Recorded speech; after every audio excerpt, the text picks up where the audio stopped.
Hi, I'm Glenda Savage. 20 years ago, I founded the Children's Preservation Network, a 501c3 nonprofit organization. We were established to educate and protect children from infancy through school age. After 20 years in the field, I decided to come to South Africa. My intention? To volunteer to train women in two of my passions, film production and solar energy as a business opportunity, for which I am still hopeful. When I arrived in South Africa, I soon became aware of some startling statistics, that a woman in South Africa is more likely to get raped than educated. I became compelled to do something to change this.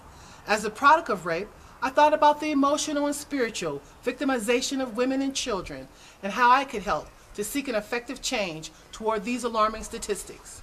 South Africa has the highest reported incidence of rape in the world.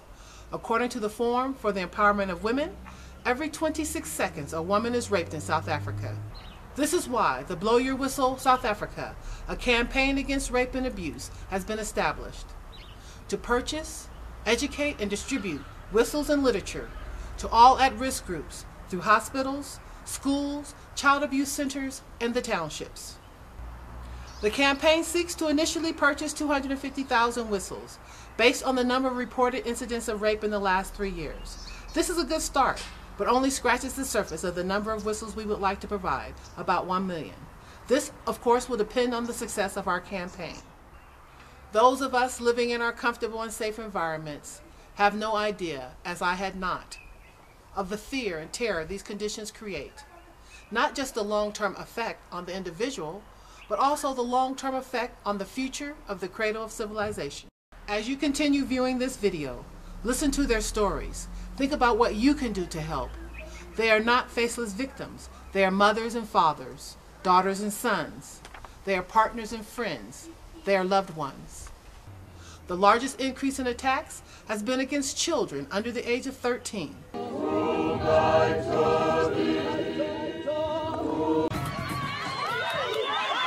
In El Dorado Park, an angry crowd gathers at the local police station. They demand to see a suspect who they believe killed 6-year-old Khairunisha Ganchi. Ganchi went missing 2 weeks ago, and a mutilated body was finally found close to her home a day later. And in Cape Town, it was a black September for two families. And it ended with two almost identical coffins on the same day. 3-year-old Joey Josephs disappeared on the 21st of September in Delft while playing outside her home. A frantic search followed. And I look everywhere. I go from that side by 12 side, I come back. I walk all the streets there. I don't see my child. Body was found the next day in dense bushes not far from her home. Across town in Steenberg, 8-year-old Veronique Solomons had disappeared 2 days earlier. She was abducted near her home. While family members feared the worst, her mother remained hopeful, even after the charred remains of a child were discovered the same day. That's not she, and I would have had a feeling if she is dead. But that is not my child. She is still alive. She is out there somewhere. DNA tests later confirmed that it was the body of Veronique. The degree of the violence is escalating, and it's certainly becoming more sadistic. We have about 17,000 rapes of children per year, and about 6,000 rapes are under the age of 13. More and more children are being raped. More and more children are being killed. Our children are demented. They are not safe in our community. I don't know if we're the rape capital of the world, but we definitely have a lot of rape in South Africa. And comparable figures I've looked at with, for example, the United States suggest that we might have 3 times as many rape cases reported to the police. But what is unusual is 1/3 of our child rapes are under the age of 13. And so we do have a lot of rapes of younger children. There is an ever-increasing level of violent rape and murder of innocent gay and lesbian youth in the townships, with no apparent protection for this marginalized group due to their sexual orientation. In the townships, where most of these incidents occur, living conditions are in most cases dense. When a person is threatened or victimized, they can empower themselves by blowing their whistle, causing neighbors or police to take notice while frightening off their perpetrators. Because they'll want evidence. I mean, when you are raped, you've got a whole lot of evidence in your body. But still, they'll get that evidence, but they won't follow the case. Then you'll see that person who has raped you walking freely in the streets. If there is someone who is trying to rape those lesbians, I can appreciate the thing, that is child. Because we just to let them know they must be in a straight motion of way.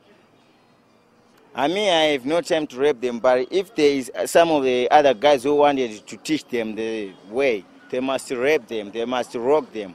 Once she gets raped with the guy, I think she wanna know a way and to do something which is nice. No, my idea is to say, let's turn their minds to be normal, because right now they are being inhuman. Also, my children were raped at the age of 13 years. Both they were teens, and I lost one last year because whatever happens to them, those boys, they tell them, we wanted to show you that you don't have to be like your mom. You're supposed to know that you're supposed to be involved with a man. Somehow I blame myself, but at the end of the day, I've said no one is going to change me, and no one has the right to hurt my children. No one has the right to hurt me, but they make me to be strong. It's not for the first time, but it has to stop. This year, black lesbians have an agenda: hate crime. Over the last few years, there has been a growing concern of rape, specifically targeted against black lesbians in townships.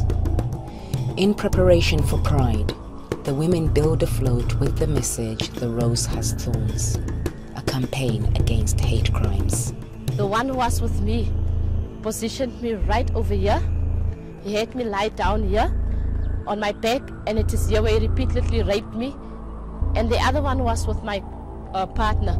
He had to lie down over here, and it is here where he removed her panties and her pants. And he also ended up bashing her head against the spot, which is right over here, and punched her in the face. Today, a woman being raped over the age of 25 has a 1 in 4 chance that her attacker is HIV positive, and more women than men are affected by HIV/AIDS.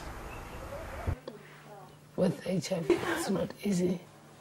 Have you ever woken up, Avinsa, in the morning and had a simple cough, and you were coughing, and you thought to yourself, well, this cough might bring me to my last end. This cough might just finish me. I'm a very strong person, I know that, but every time I have this simple cough, and I think, oh, this might finish me, this might be pneumonia, this might be TB. I go so crazy. Gay activists believe if there is legislation which clearly defines and includes hate crimes, then South Africa would create an attitude of zero tolerance towards hate-motivated crimes and violence against women. As symbolized by the thorns on the rose, women also need protection, which can only be effectively enforced through government legislation. For now, small battles are conquered while the struggle continues. Much more is needed to address those affected by the ills of our societies, but I am hopeful that this offers a helping hand to those who have worked tirelessly to show that the world cares. If we start by saving one life, we are likely to generate more compassion, and the words, "Blow your whistle," will begin to spread throughout the townships. We are calling on the world community to make a contribution to the Blow Your Whistle South Africa, a campaign against rape and abuse, to help us impact these crimes against humanity. Speak with your friends, family, and neighbors, your churches, synagogue, mosques, and temples. Spread the word about our campaign through Facebook or your other social networks. Please help us enlighten the world. We can all make a difference. Thank you for helping us reach our goal.